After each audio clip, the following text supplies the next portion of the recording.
City Council order. Planning Commission, why not? Everybody stand for the pledge. Let me begin. I pledge allegiance to the flag of the United States of America and to the republic for which it stands, one nation, under God, indivisible, with liberty and justice for all. That was quite a little mistake. I haven't been on the Planning Commission for 8 years. Inez, would you take a roll call, please? Mayor Mark Austin. Here. Mayor Pro Tem Christina Villaseñor. Here. Councilmember Albert Mendez. Here. Councilmember Carrie Broggie. Here. Councilmember Chris Garula. Here. Okay, I'm going to move on to approval of the agenda. Do I have a motion? So moved. I have a motion. Do I have a second? I'll second. I have a motion. I have a second. All in favor, say aye. Aye. Aye. Motion carries. We got a couple speakers. We have a 3-minute timer. When it gets to 30 seconds, the yellow will flash on, which means you have 30 seconds left, okay? The first speaker is Philip Ray. I said the 30 seconds will come on the yellow light. Good evening. My name is Philip Ray. I've lived in Ventura County since '86 and Fillmore since September of 2001. And there was a couple of issues here. One, there's probably several people talking about activity in the river bottom, which I've observed. We have a linear park, kind of a passive play and this and that. But a lot of families come there, ride their bikes and everything. And then, when we first moved here in 2001, there was with new construction on Burlington, there'd be minor things, maybe teenagers or something stealing solar lights or this and that and making a little fort down in the river bottom. But then in the last year or so, there's been more activity where maybe couples have been in there and then having domestic fights and using really foul language and unknown if there's been drug use. It's a possibility. We've called the sheriff's department, etc. So it's just something I'd like the council to have a forum on in the future. So, and there may be other people who may discuss this too. It's when young families with children are riding by on their bike or playing in the park. It's not that pleasant. So anyway, I'll let that go. But anyway, what I was calling about, my friend of mine who I work with, I'm in the alarm industry in Simi Valley. He's an avid motorcycle rider. And back in, it was December of 26 of 2021, he was going on a motorcycle ride up the 5 down the 126, and he was coming down A Street heading back through Grimes. And what happened was a 16-year-old girl in a brand new Mercedes came coming out of the Vons thing onto A Street and then T-tapped him. And then it could have been a lot worse. He was out work for a few months. His bike, Harley, got destroyed and all sorts of stuff. But anyway, I was thinking, I know the Baldwin Center has their own, things they have to do. Maybe like in Santa Paula, I think that you go along the main street. I think they have some flashing lights for crosswalks and other things just to slow traffic down. Because even myself, I hate making left turns. I go around river and go down river, to be safer. And it just is something to make that intersection where you leave Vons and could maybe make a left on to try to get on Grimes and to slow the traffic going north and southbound. Thank you. Thank you. Next speaker is Luana Brock.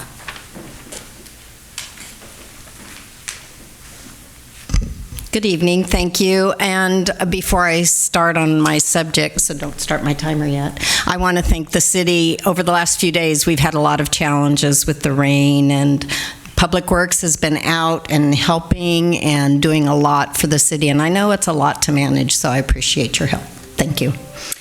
I'm here tonight to talk about the homelessness problem, particularly in the riverbed. And to be clear, when you start to talk about the homeless, people think you're inhumane.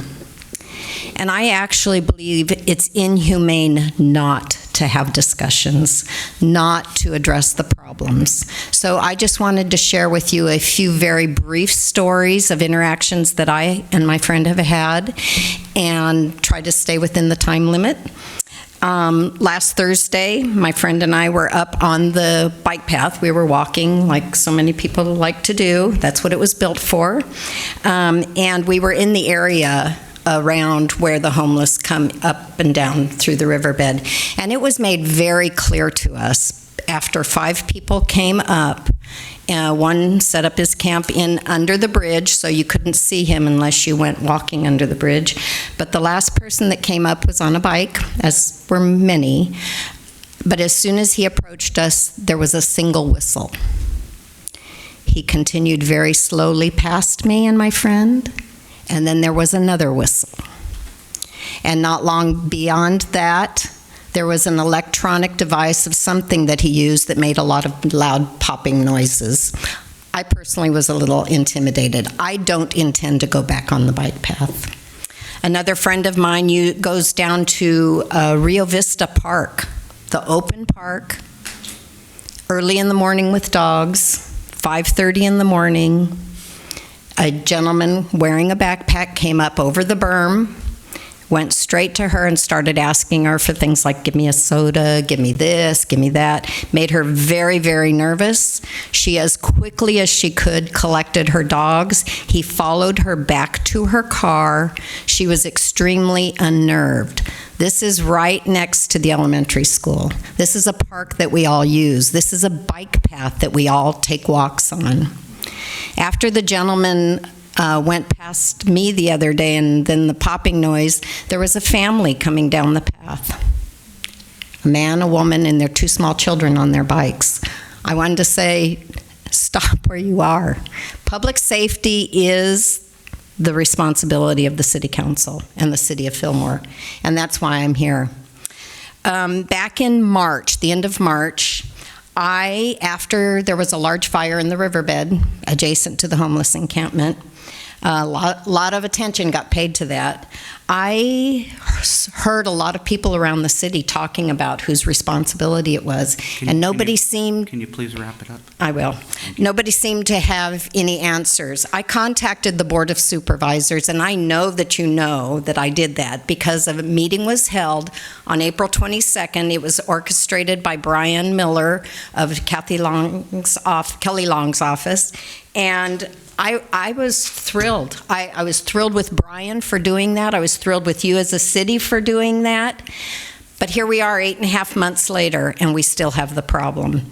I, too, would love to see some sort of community forum where people like me would love to get involved, to talk about the problems and help see if we can't come up with some solutions. But we need a safe community. Thank you. Thank you. Next speaker is Ann Ray.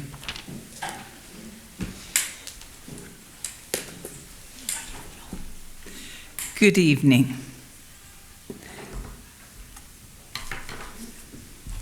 I'd like to speak to you this evening about the ongoing criminal activity occurring in the Santa Clara River bottom in front of my home on Burlington Street in the city of Fillmore. To name a few problems, there have been numerous fires, more than one, which could cause property damage, or even worse, a home could be burned if an ember would fly and get up under the eaves of that property and start a fire. Also, I am concerned about the ongoing activities occurring in the river bottom, such as the construction of structures, buildings, or sheds, or whatever they're building down there. We can hear hammering all during the day and night. Also, these people are using the river bottom as their restroom, defecating and urinating in the river bottom. This is not good for the environment or our river bottom. I know this situation has been brought to the City Council's attention in the past, along with the city manager, who's not here tonight, and the local sheriff. I personally have talked to him about that, and the fire departments. I have been told that they have legally exhausted and done everything they can concerning these criminal activities and issues. This is not the solution I was looking for, to be told that everything is being done. Nothing is being done. I'm required to pay a special assessment tax for the upkeep and maintenance of the passive park across the street from my property, and that these people do not contribute to the upkeep of the river bottom or the community in Fillmore, which they have chosen to stay in any way, shape, or form. They are more than just a nuisance. They're causing me financial harm and lowering my property value. And believe me, I paid a lot for my home.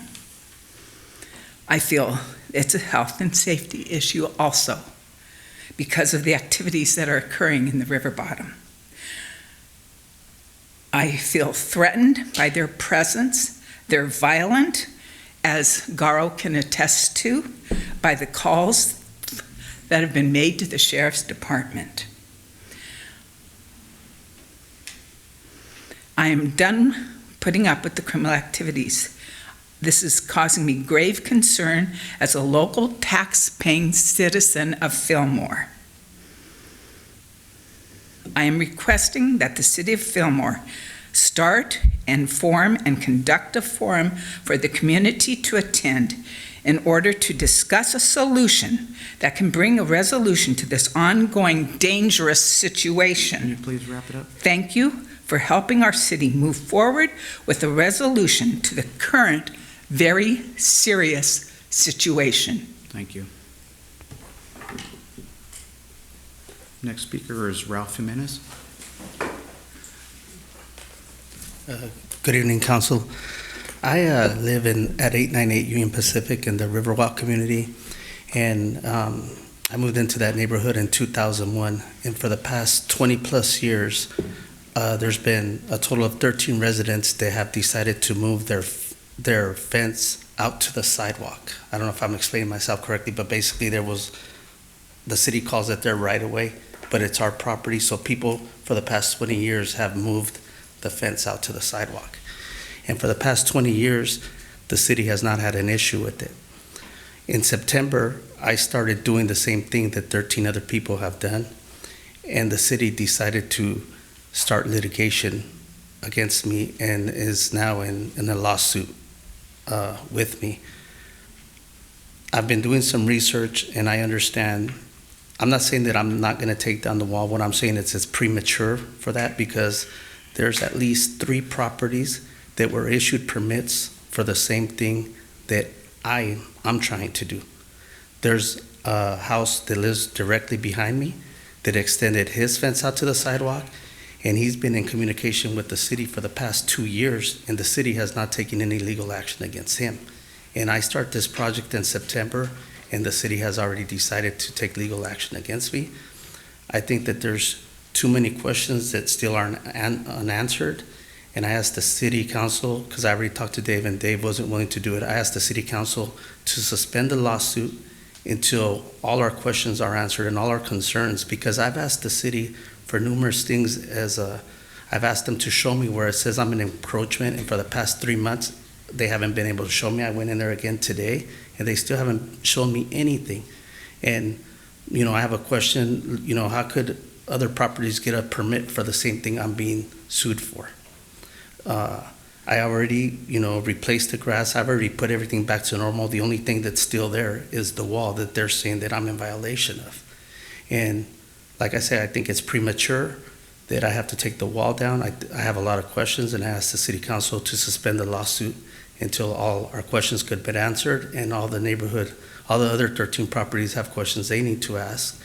And one of my questions is, how could I get a permit how could I get the same permit that the 3 other residents got? And with that said, I'd like to see if I could get a meeting with somebody or get put on the agenda so you guys could answer my questions. Because the city, I've tried, and I followed their lead, and I ended up in litigation. Thank you. Thank you. Okay, that's all the speakers we have for tonight. We move on to item number 6. Oh, never mind. We have another one.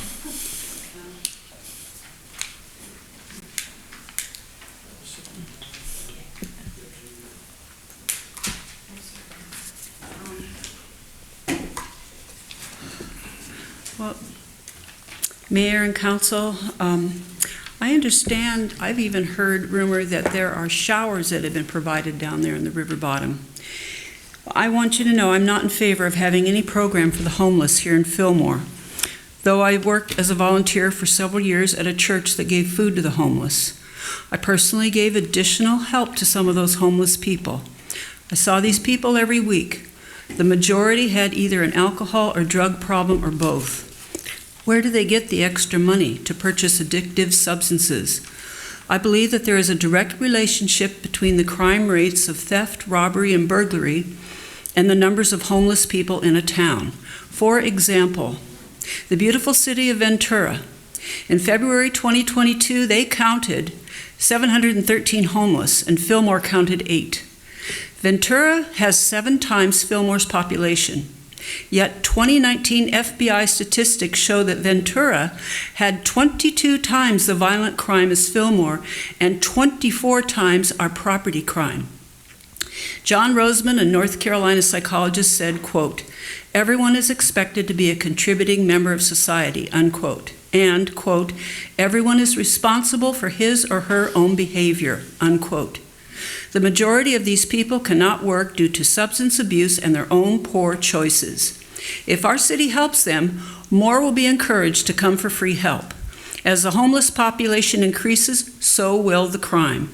Last year, as has already been mentioned, there was fire in the river bottom by the homeless camp. Shouldn't we think about our own safety and protecting our homes and property? The homeless can go for help to agencies that already exist in other cities. If the word gets around about free services here, more will come here. Yes, I too feel sorry for them.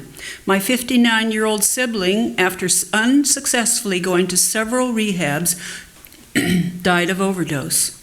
We helped another homeless person in his late 30s. He lived for a year in a tent on our property and then got a rental with government help. He also overdosed and died. Very few addicts ever recover from substance abuse, no matter how much help they receive. In 2020, a man came into a store in Fillmore and slashed a delivery driver in the arm with a knife and stabbed a shopper in the chest and back. Do we want more of this kind of crime in Fillmore? Thank you. Thank you. Next speaker is Annette Sula.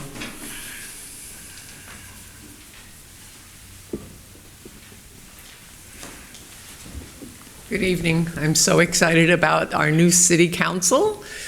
It's great to see you all, and I think that, you know, we are going to go forward and do some really good things in our town. We do have some problems, as have been brought up. We have some serious problems. We're not just saying, well, we're just going to take care of the normal business that we have in the city, because we have more than normal business now.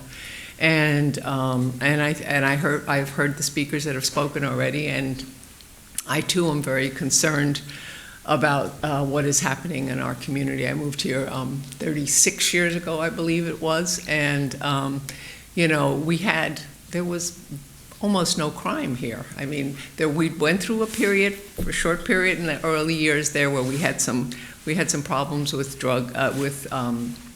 gangs, and but that was handled pretty quickly.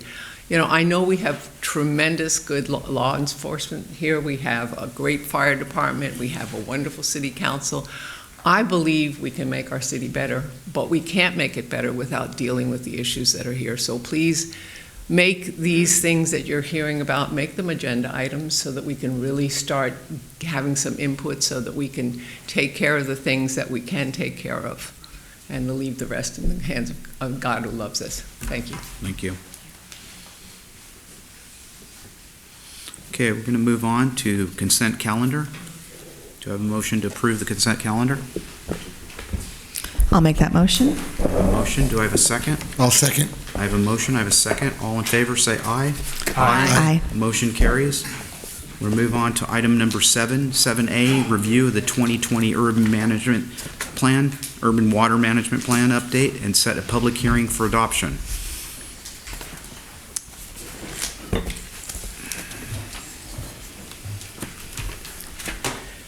Good evening. My name is Joe Blomo. I'm your Deputy City Engineer.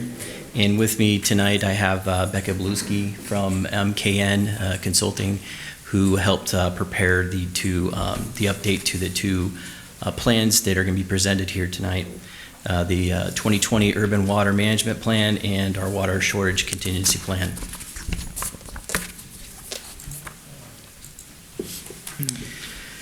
So we're going to run through a few items here, but here are the main objectives of the update. It's a requirement of California Water Code, so we're meeting the statutory requirement there with this update. The document helps inform other planning efforts done at the state level, water supply and water reliability calculations.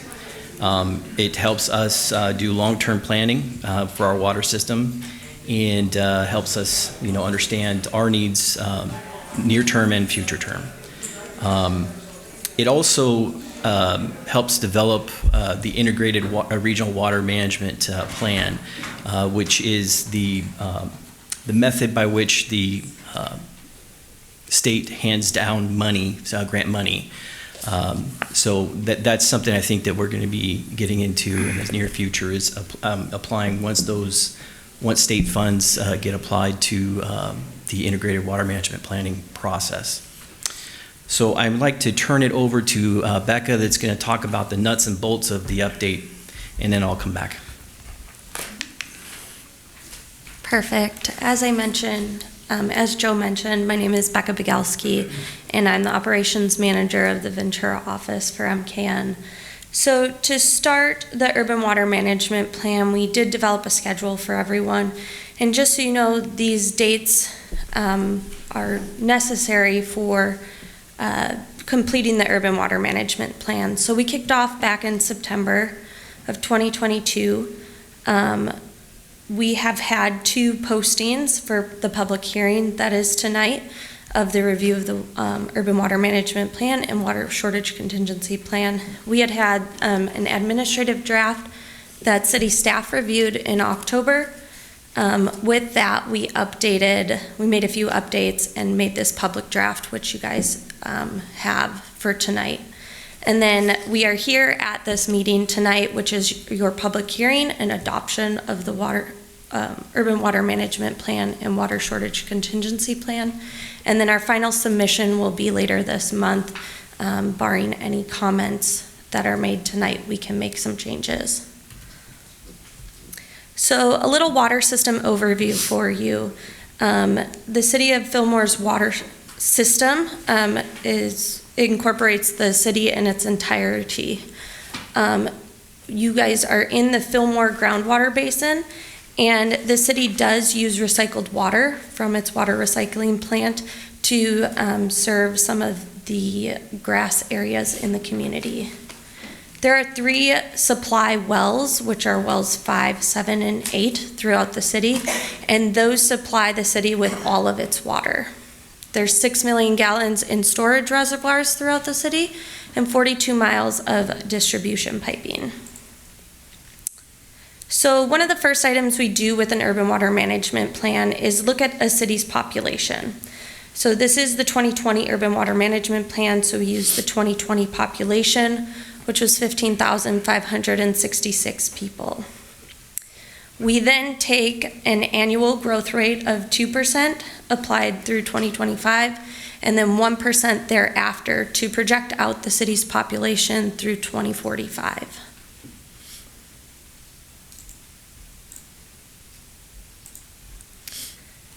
So next we look at the current city water demands. So as you can see from the chart that I have up here, about 72% of the city's water demands come from residential, whether that be single family or multifamily housing. And then 10% of the water demands come from commercial and industrial. And then there's a 12% of losses through the water system. When we speak losses, it just means any water that is not metered when it comes out of the system. So that could be hydrant flushing, it could be leaks or breaks. It also goes into firefighting. If there's any fires that need to be put out, that would be in this 12%. 12% is fairly normal amongst most cities, so you're in a good spot there. So next we look to the future, right? We put your population together, and now we're looking at future water demands. So as I said earlier, the city does serve a few locations off of recycled water. So the Riverwalk Park, Two Rivers Park, Central Park, and then the Fillmore Middle School, those grass areas are watered with recycled water, which is a really great thing for your community to do because it lowers the amount of potable water that needs to be placed through your system. So we looked at the recycled water demand and the potable and raw water demand, and we projected that out for the future. As you can see in 2025, we do expect that the recycled water demand will increase a bit, which will actually decrease the potable and raw water. So again, that's finding ways to use the recycled water to water green spaces throughout the city. But as you can see, demands increase over time slightly through 2045. So we looked at the demands, and now the next component is looking at the supplies and availability. How will the city of Fillmore supply their water to its customers?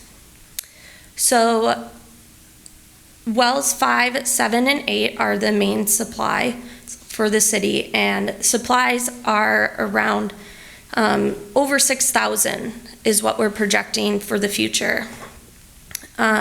With that, we are also projecting again that there will be over 1,000 acre feet per year of recycled water that'll be used throughout the city. So next, we look at the projected supply availability over the next 5 years. And again, this is taking your demands and looking at the supply and making sure that it balances out. When we do this comparison, you can see that there is a difference of about 5,000 acre feet per year of additional water that the city has in supplies. So we don't foresee that the city is going to have an issue with their water supply. So the second part of this planning effort is the water shortage contingency plan. It is a separate standalone document and will need to be adopted separately as well tonight. What the water shortage contingency plan does is it is mandatory to have 6 standard water shortage levels, which are distinguished as supplies would shorten. So as you can see in the table, so if there's up to 10% loss in supplies, you would go to a shortage level 1. If you're at a loss of 50% in supply, you would then be at a water shortage level 6. So this is there to help cue a community as to when they may need to implement different stages in a drought. So we put here the demand reduction actions, which would be followed if a water shortage level was implemented. Some of the demand reduction actions are landscaping restrictions, so prohibiting runoff or landscape irrigation. It could be the restriction of water features, so decorative fountains may be turned off at a certain stage. And really at every stage, it would be the city council's responsibility to say, okay, we are at a 10% reduction now, we need to enter a level 1, and then it would be up to your discussion to determine how you're going to do that. But we have these demand reduction actions here as guidelines. Level 1, you may say, right, we're prohibiting runoff. When you get to level 2, maybe you're saying odd-numbered homes can only water on Monday, Wednesdays, and even numbers at this other time. But this will help guide the city if a water shortage level were to ever occur.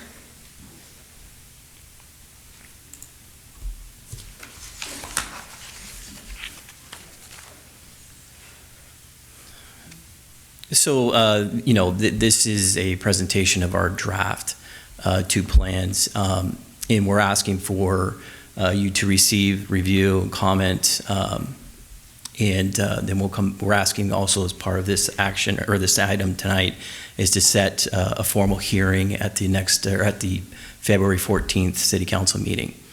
That is part of the first part of the next steps.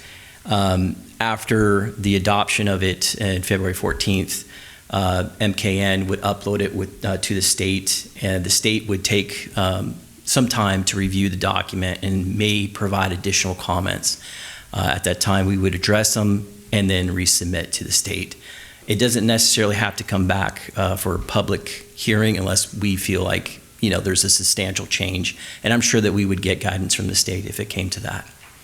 So I do want to back up for clarification, because I know that this can be kind of deceiving a little bit. When we're talking about water shortages, these are we have a very healthy groundwater basin, and our wells, are pumping really good quality water out of our basin. So we've never experienced a shortage in our pumping. The shortage would come if we have a well that came down or 2.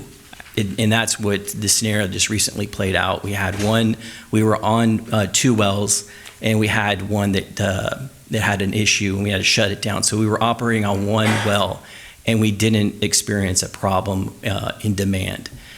We were fortunate that didn't happen during a summer month, but that could result in a shortage because of mechanical issues. In all reality, we could declare an emergency and get the repairs done without, coming back to council and let what we had done. So I just wanted to make that distinction that the water shortages are set by the state. Those are, regulatory in nature. They're not a real world issue for us. These shortages are set when they were talking about imported water demands. We don't have import, so I just wanted to make that distinction. I also want to say that don't feel cheated. In the staff report, it references 1 attachment. That attachment actually has both documents in it, so we aren't cheating you. Some good review time. So we are concluding this item, and we're happy to answer any questions you may have. Questions for staff? Anyone else want to start? I'll start with a few.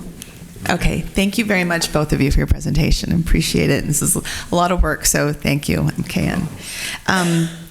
I noticed a few things, and again, I can pass this on back to you, and I think as you're answering the state's questions, I think some information may have been from 5 years ago plus, so just some dates had to be updated. I think a few things mentioned.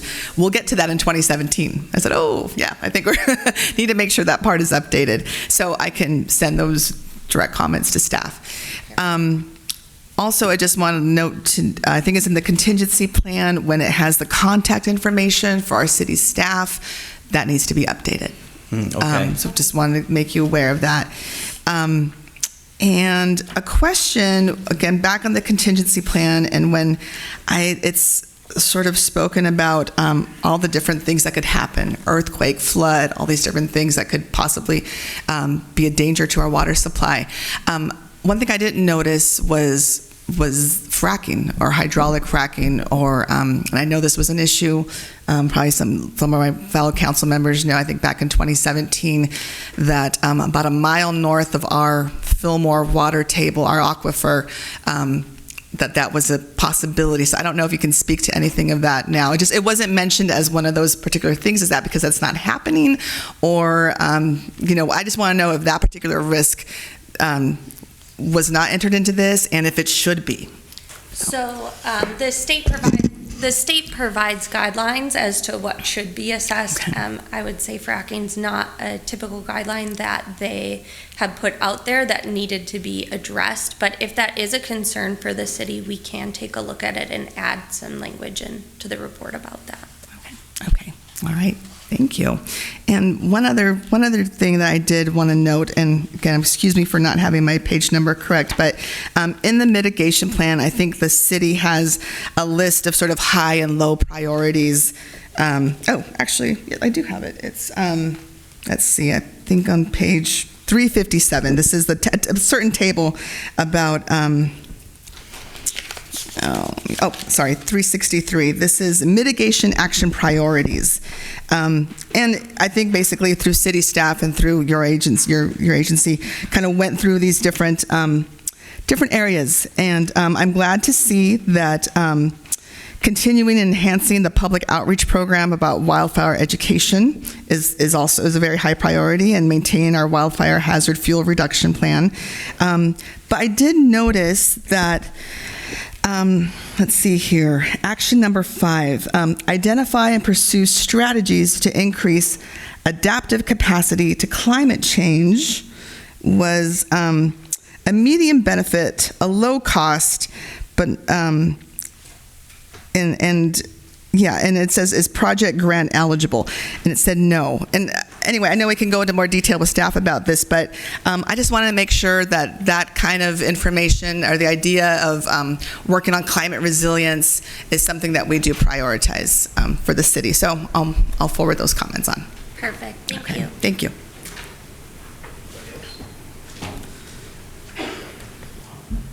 I did have one question. I know in the report you mentioned, and I was just thinking, if we had a water shortage, and there you mentioned there was one extra well that is not currently online. Is that correct? There was a period there where we had, 2 operational. One has been down. We're going to be coming to you probably at the next city council meeting to recommend a repair for it, or a path to a repair. But yeah, there's a short period of time that we were operating on one. Okay, thank you. That's something that we're going to bring to you next city council meeting, where we take a look at 3 possible wells to bring back online. So we have 3 that are active according to DDW, the information we provide to DDW, and then 3 additional that could be brought back online. Actually 2 additional that could be brought back online. You're welcome. Yeah, you brought up the subject of the potable water and the recycling of the water, reuse of the water for some of the parks, the middle school and whatnot. Can you address for us a little bit, just briefly, about how that impacts our community, having that reusable water source, and what it would be like if we did not have that? What would... Well, as Becca was, indicated in her part of the presentation, that is a huge augment to what we would be using potable water for. We have a recycled water plant. It takes our, effluent, for lack of a better term, right now, it provides that otherwise undrinkable and otherwise non-dischargeable to the Santa Clara River. And provides that for irrigation purposes. We are actively looking at ways that we could expand the use of that. So there is that effort right now happening. New development is a perfect example of how we can, take that otherwise unusable water and use it for irrigation. So it is a 1-for-1 offset for our potable water use. So it is a very important thing that we look at expanding. So if I understand you correctly, it really serves a dual purpose. In addition to saving on the cost for watering the parks and the schools and football fields and whatnot, it also keeps water that we don't want seeping into the Santa Clara River and flowing out to the ocean. Right. If you, well, this is something that we're going to be bringing back to you soon. But if you recall, at the last city council meeting, we had led a contract to Larry Walker and Associates to help us through the DWR process, the recycled water discharge requirements let by the state. It's an effort done through this, regional board. That has its regulatory requirements that we do not discharge to a protected water body, which is Santa Clara River and Sespe. So we have to figure out ways to use that water. And I just wanted to add, too, that I think the entire report was, for a novice on water like myself, it was very easy for me to read, to understand. And when I first looked at it, it was daunting because we already referenced 370 some odd pages. But then I started reading, and it was like I was reading a novel, and then I was, okay. And then I have to throw this in, just by pure coincidence, this morning, I'm a Rotarian at a Rotary meeting.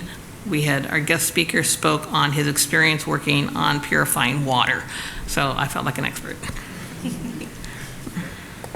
Any other comments, questions? I have a couple that aren't related to this. Prior to the rain, how high was our water level in our basin? And then I was going to ask, what has this last storm brought, and how much have we increased? Well, I don't know. Yeah, we wouldn't have the numbers on this storm. I honestly have no. Well, you can just get back to me, whatever. Okay. Yeah, absolutely. Whenever. Sure. And then I was going to say, as far as the hazard emergency response plan, I didn't know you could come up with so many different scenarios under each hazard. I was sitting there going, what are the chances of this happening? Not really, That's but I guess you have to assess it. Anyway, that's all my questions or comments. With that, we don't have any other, we'll go ahead and entertain a motion. Okay, let's see here. So I will make the recommendation that we set a public hearing for February 14th to consider the adoption of the final 2020 Urban Water Management Plan. Have a motion? Do I have And can you add "and water shortage contingency plan"?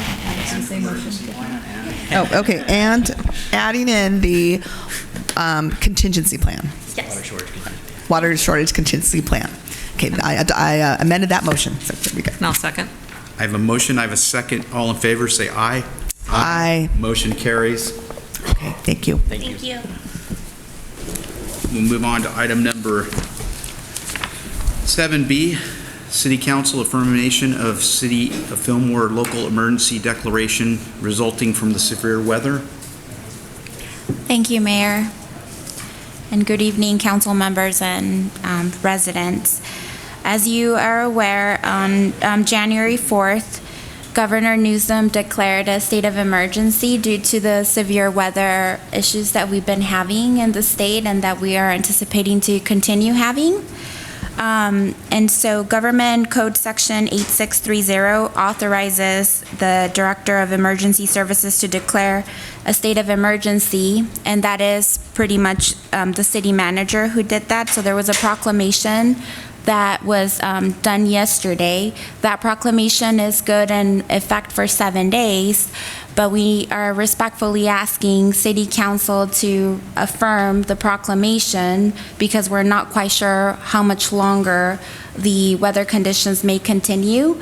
Fillmore has been actually, unfortunately, adversely impacted with the system that we had this past Monday night, and it goes beyond the capacity that our current staff has. So by you doing this tonight, you're allowing us to tap into other resources that are available at county level or from state level, and also we can seek for reimbursement of any sort of costs that may be associated with the storms. So that concludes my presentation, and I'm just requesting that you adopt Resolution 23-3916. Confirming and affirming the city manager's proclamation declaring a state of emergency. And I'm here to answer any questions as well. Any questions for Erica? I'm sorry, Eric, if I missed it, was this an ongoing then? Is there a sunset on this? Mm-hmm. So it's for us to continue it because Dave only has the authority of doing it for 7 days. And so by you affirming it, it pretty much allows us to continue it, and then we'll assess the situation and then come back if we need to end it, then we'll come back and it'll go under consent. Unless Tiffany needs to add anything else. Yeah, so this can only last for up to 60 days, so it will be back either for you to terminate it or to extend it within 60 days. I'm sorry, you said it can only go forward for 7 days? 60 now. Oh, 60 now, okay. Yeah, based on Dave's this. proclamation Okay. was 7, Gotcha. and now we can do 60 days with you. Okay. And do we have to come back to terminate it, or does it expire on its own? Technically, we are supposed to have a resolution on consent, like Erica said, just to formalize that it's concluded. So at some point. And it appears that we would go for this time frame to extend through the rest of the spring or rainy season in anticipation of future events. Is that why we've set that date? Correct. And so we're trying to kind of assess the situation if the systems continue and then they continue beyond the 60 days, and we'll come back and ask you to extend it. If we feel like, okay, this is not happening anymore, then we'll come back and just ask you to terminate it, and it'll go under consent. And I realize you're filling in for Dave tonight, but can you give examples of the resources that have been used for at least in response to the system over the last few days, and then any resources that we've asked for that are beyond, so that the community has an idea of what we're talking about here? So a perfect example are the sandbags. We went through about 800, I believe, that night, and so the county was pretty much deploying additional resources through the fire department, and so the fire department was going to go to county and pick those. So that's an example of one of the resources.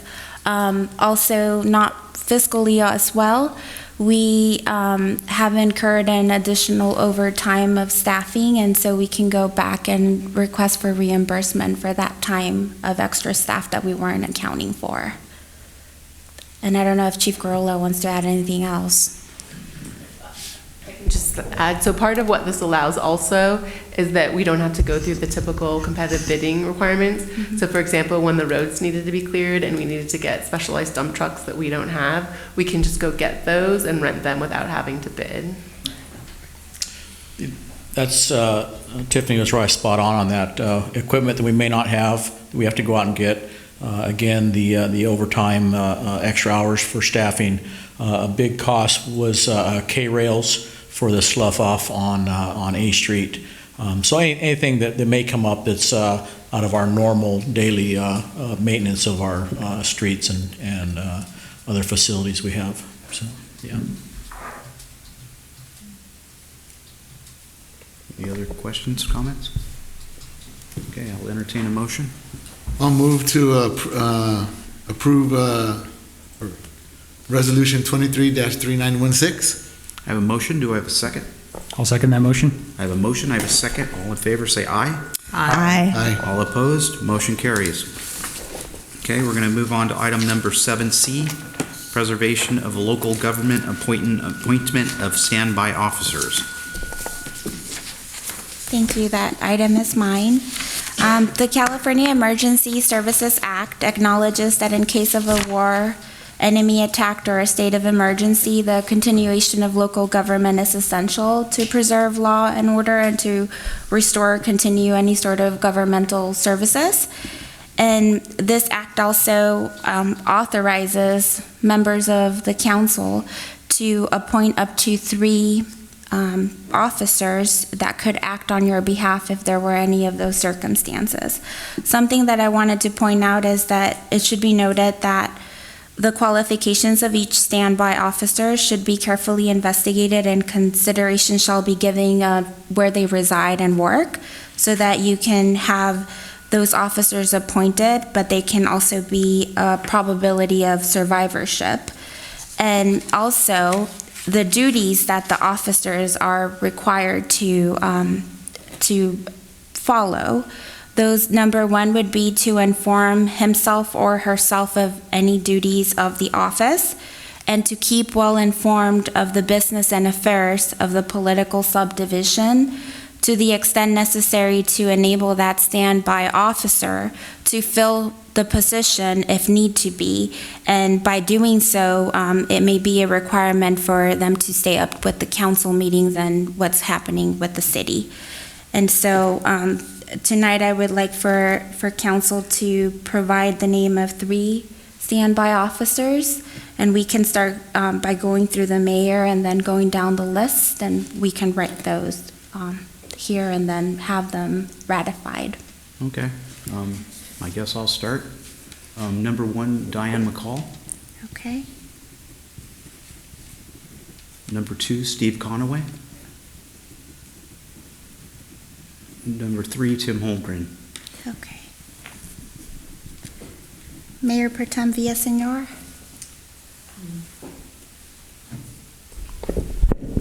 Thank you. I refer to Mark in terms of leadership in the past that we have that we know is capable. I'd like to add Ernie Villegas. His name. I'll add that to my list. Okay. You can designate up to 3. You're just designating one. I'm sorry. Each of us up to 3. Mhm. Oh, okay. Okay. I will pass on to the next person and come back. Okay. Okay. Councilmember Broggie?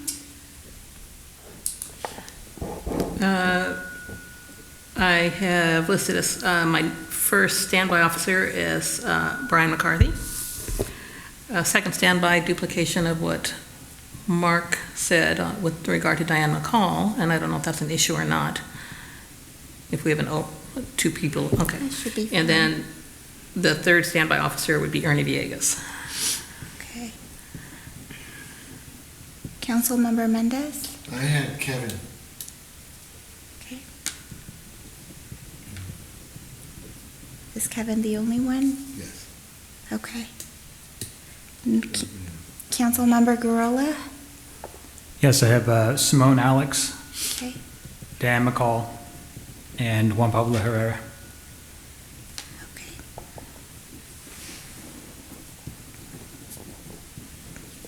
Perfect. Better hope that nobody gets whacked and Diane's the only one sitting up here.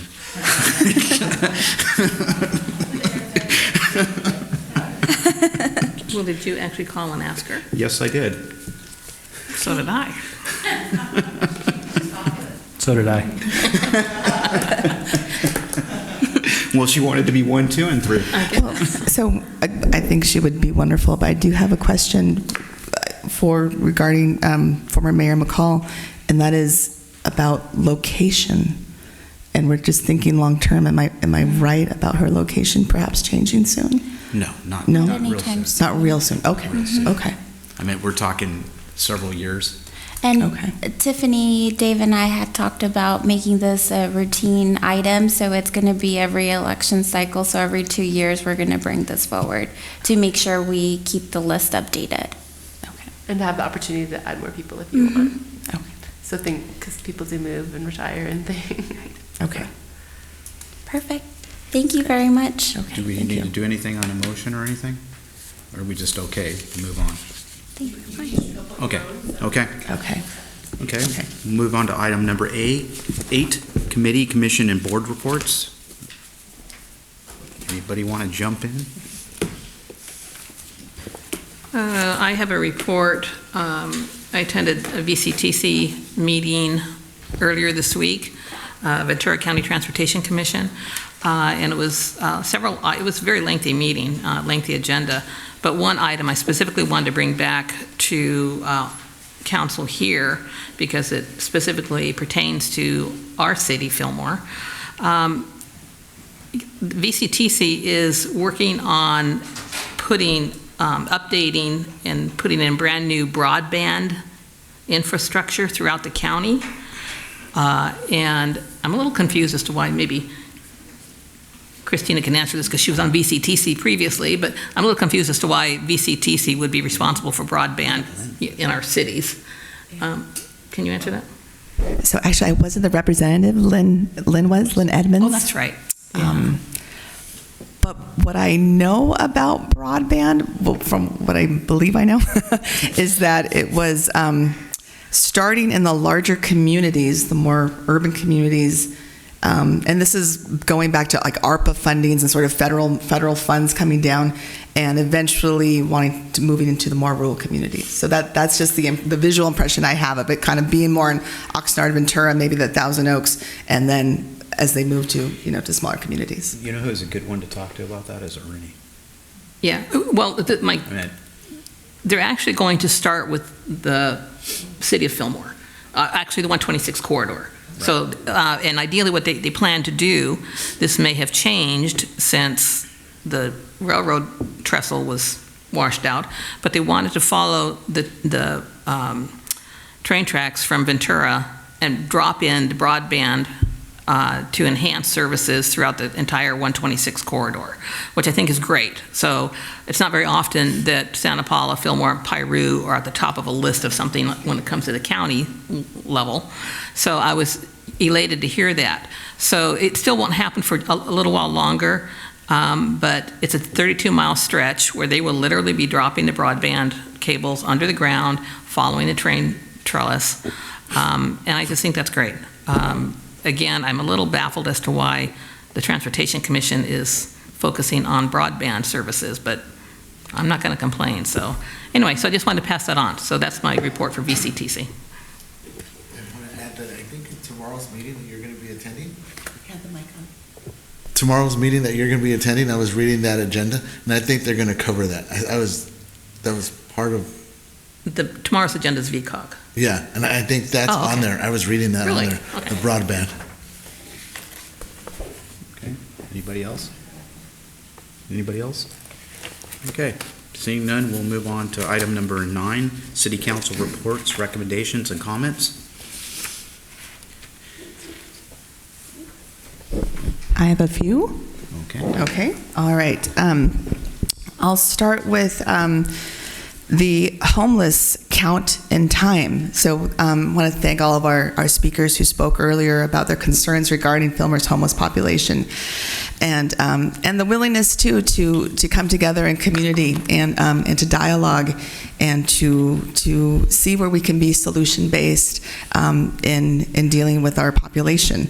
And again, regarding concern, regarding maybe data, knowledge, and moving forward, and also about funds that may be available. The homeless count will take place across the county.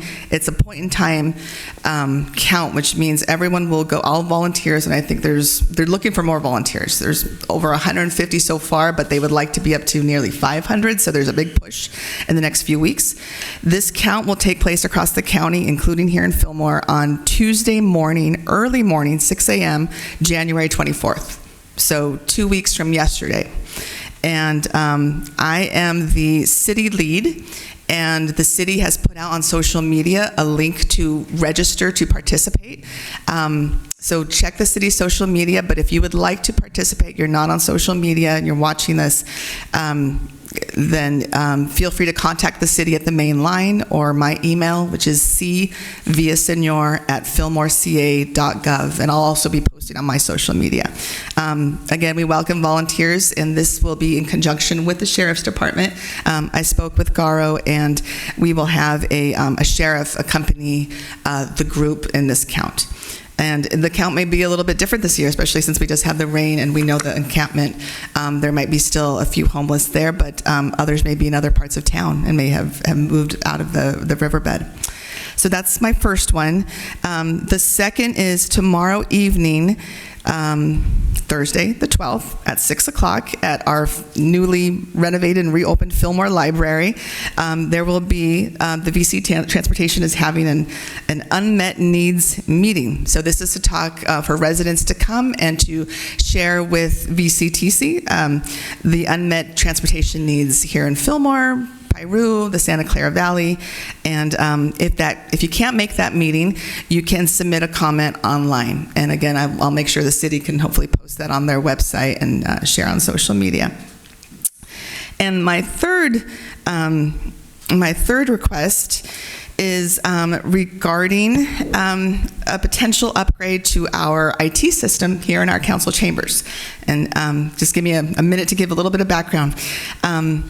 I'd like to request that staff further research and report back to us on a proposal that's been put forth by the Fillmore Piru Basin Groundwater Sustainability Agency, the GSA, to work with the city and support with GSA funding an enhancement to our council chambers IT capabilities to include the function of hybrid meetings for the GSA. This is a request for the GSA, what they would like for their meetings.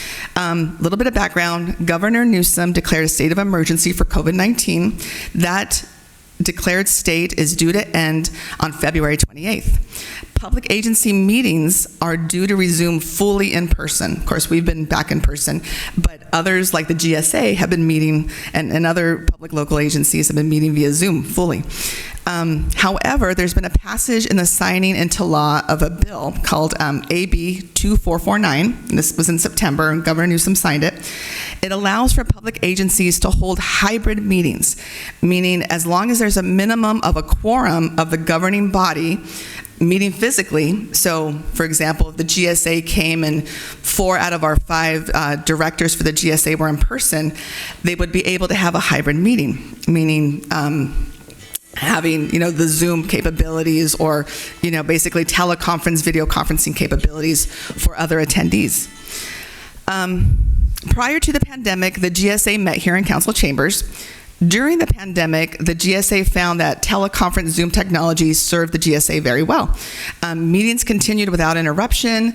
The GSA's geologic, water, all their environmental consultants who worked really hard on getting the groundwater sustainability plan done and submitted, they were located throughout the Tri-County area, a lot of them up in Santa Barbara, and the GSA was able still to have in-depth presentations. Again, I was part of it, so I saw all the charts and the presentations, and we were basically able to conduct business very well.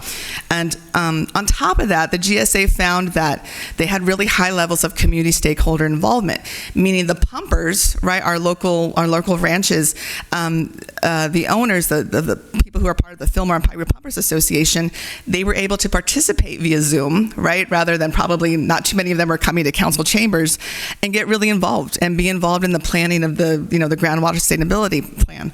And so much so that 2 of the pumper members are now on the board of directors for the GSA. They kind of got, stepped up to leadership, which I think is really wonderful.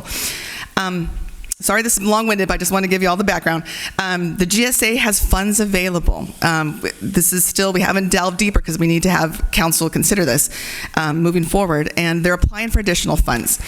And so they're looking to assist with IT hybrid enhancement. And if the council chamber's IT system were to be upgraded in this manner, I just want to make sure that all our council members know that this does not in any way obligate the city to conduct any hybrid meetings. Rather, it would be an added resource if we were able to have this in our council chambers. And again, this would be an added resource to us with funding support, fully a good amount of funding support from outside of the city, right? Not using our funds fully. Again, we haven't really talked about numbers or how much or percentage-wise. And so that would be available to us at our discretion if we wanted to go forward. We had an initial meeting with United Water. We talked with city staff. Eddie Gondave was a part of it. And basically, we concluded that in order to talk deeper about the proposal, equipment, cost estimates, share of costs, what that all mean, we needed to get approval from council to at least study it more, to move it forward.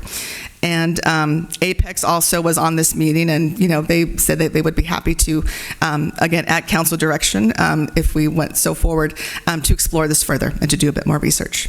So that's my ask, is to see if we could put this on the agenda for Apex, hopefully, to do some more research with United Water and the GSA and report back to us about this proposal. So thank you. So I'd look for support. And just as a reference for the new council members, with her doing that request, she has to have 2 other council members that agree with her to put it on the agenda in order to continue on. Yes, thank you for that, Mark.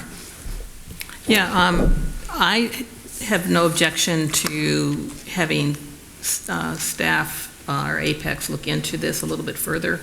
I am inclined to agree that having this additional resource available, should we have a need for it at some point. Sorry? I'm sorry, it's not on the agenda, so we can't really be talking about it. We can only talk about whether to put it on. Okay, I'll say yes. Yes. Sorry, thank you. Anybody else gonna? I'll say yes as well. Okay, so we're gonna agendize that item. And we'll bring it back, and then we can all talk about Right. it. Perfect. All All right. right. To do with it. Thank you. Thank you. Any other comments? Are we still on, where are we? We're still on number 9. Oh, yes, I do. After the heavy rains we had a couple of nights ago, and I was following social media sites and seeing the people that were concerned about, what if it gets worse? What if, what about the people that are with the road closures locked into Fillmore? And so the question came up on some social media sites about how would we be informed when an emergency occurs ASAP on what the services are being provided. And so I was going to ask Dave this question, but I'm hoping that Keith can address this. Essentially, bottom line question is, how is our services provided, and how quickly can they be provided, and how does that information about services that are being provided when there's an emergency in the community that occurs very quickly? Okay, so what I'll do is attempt to give a baseline as far as how the city is represented during emergencies. So during, regular day in, day out, we have our emergency operations center located here at City Hall. The staffing is available on an as-needed basis. What does that staffing mean? If we see a heightened awareness of the potential of an emergency occurring, then what we'll do is we'll put a duty officer on notice, on standby. And it's basically just going about our normal business, but just be aware that your phone could ring at any single time. In conjunction with that, we are also in communication with the county OES, and all the resources they have for intel. And everything that we're basing off for predictions is off of the intel provided by our mutual aid partners and other agencies, in this case the Weather Service and county OES and other agencies that provide the weather intel, flood control, so forth. Our duty officers include the city manager or the acting city manager, the fire chief, and the police chief.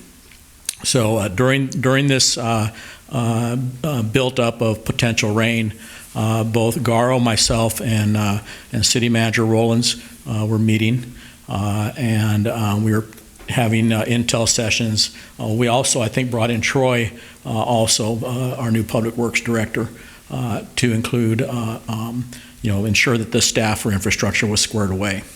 So we were all in tune. I know that Garo, myself, and Dave were available to sit in on county-wide conferences sponsored by OES, Office of the Emergency Services. We use acronyms all the time. If you're out of the area, then OEM, Office of Emergency Management, a lot of states call it. But either way, we're in the loop. We're planning. We're preparing. We're advising our departments of how to prepare and so forth, whether we need additional staffing, additional sandbags, whatever it is.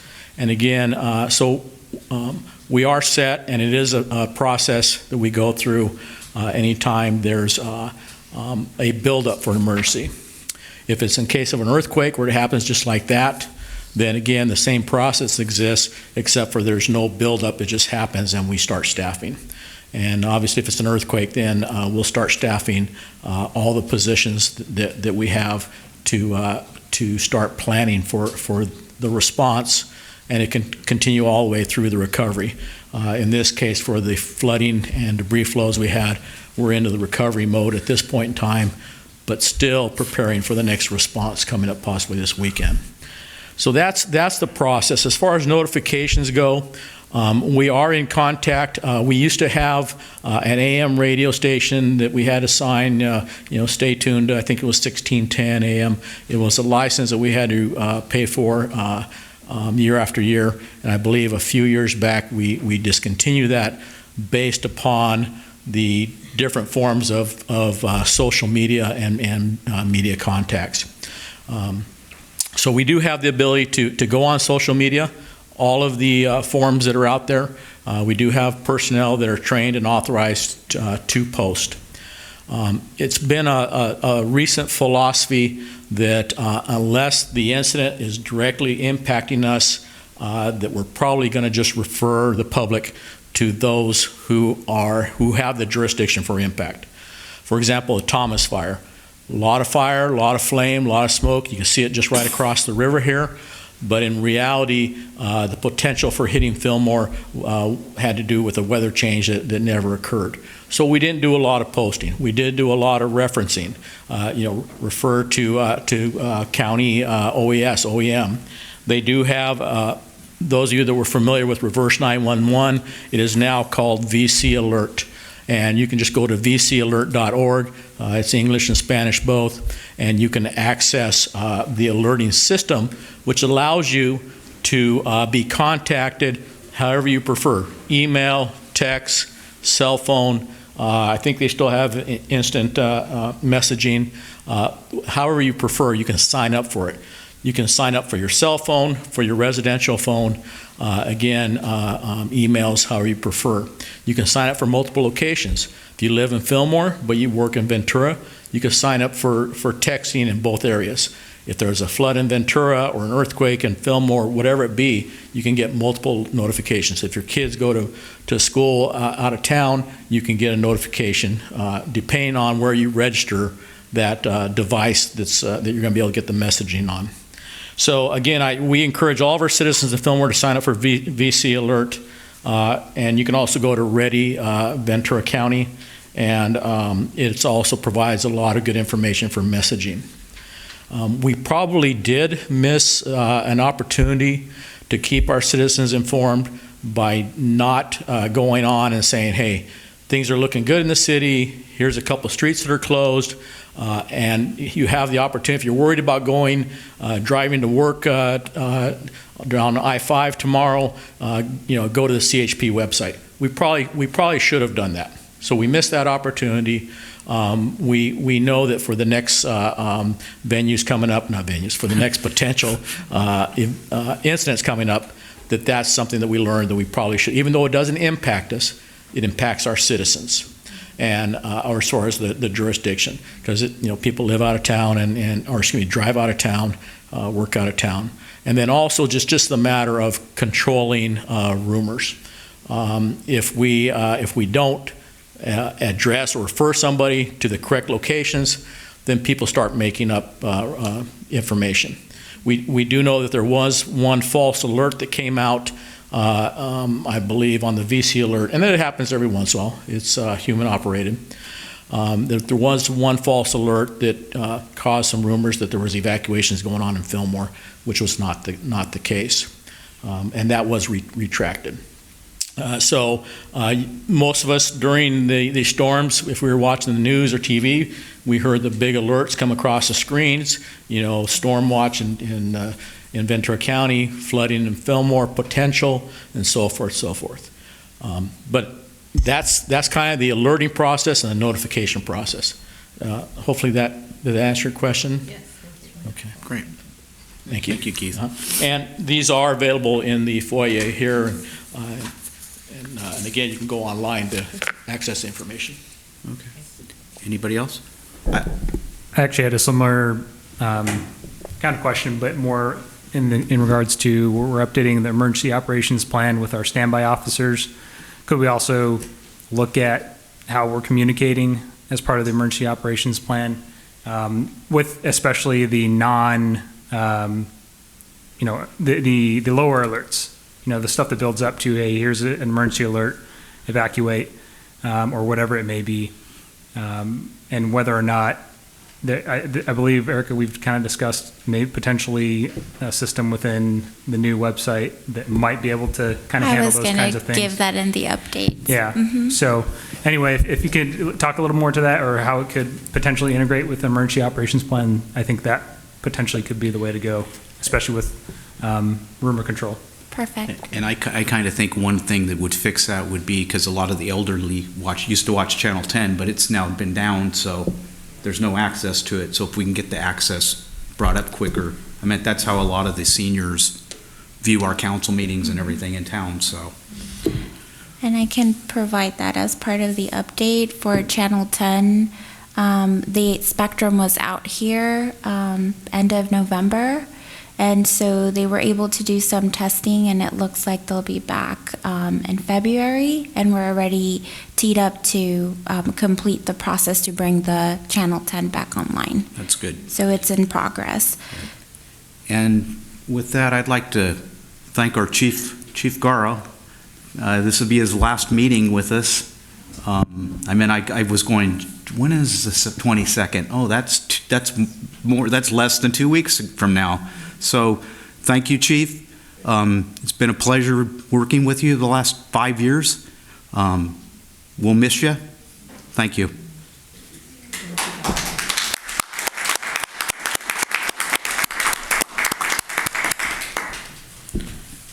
I have an update. Okay. It's the website, actually. We're going live on Tuesday the 17th with our new website. We've been working for about 6 months to try to have it all teed up and upgraded. As part of that website, residents will have the ability to sign up for alerts. And so you can choose how you would like to be notified, whether it be a text message or via email. I met with the consultant today, and the transfer will most likely be completed by noon. There's a couple things we have to do with our IT consultant in the back end, and so we're scheduled for that to happen at 9, but it should most likely be completed around noon once we've done everything that we have to. So we'll go ahead and we'll ask residents to check the new website, go ahead and sign up. I'll work with staff on having a little cheat sheet on how you can sign up on the alerts put on social media, and we can put that on the website as well, just to make it easier for constituents. And if anyone has any questions, feel free to reach out to me directly. Well, I guess you'll jump to number 10, huh? Sorry. Number 10, City Manager's verbal report, Assistant City Manager's verbal report.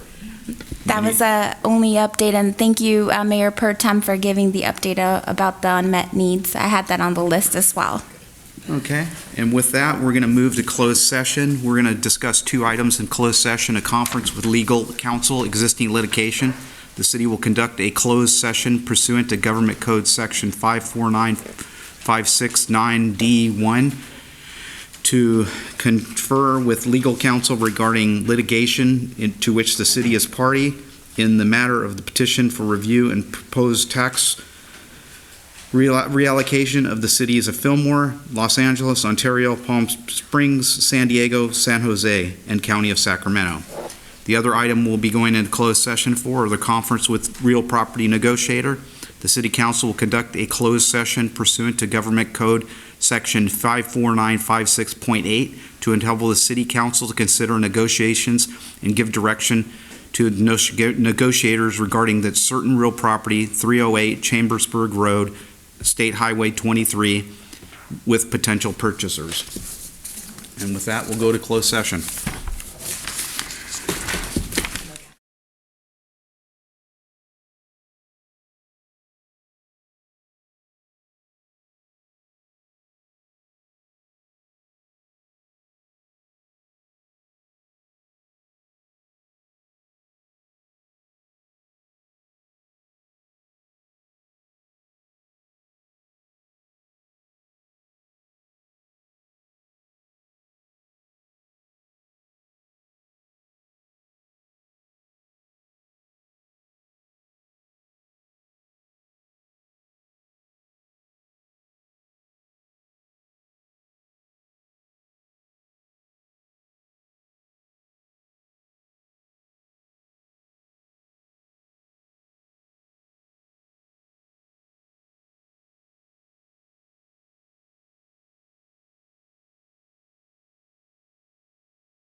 Closed session on 2 items. There is no reportable action.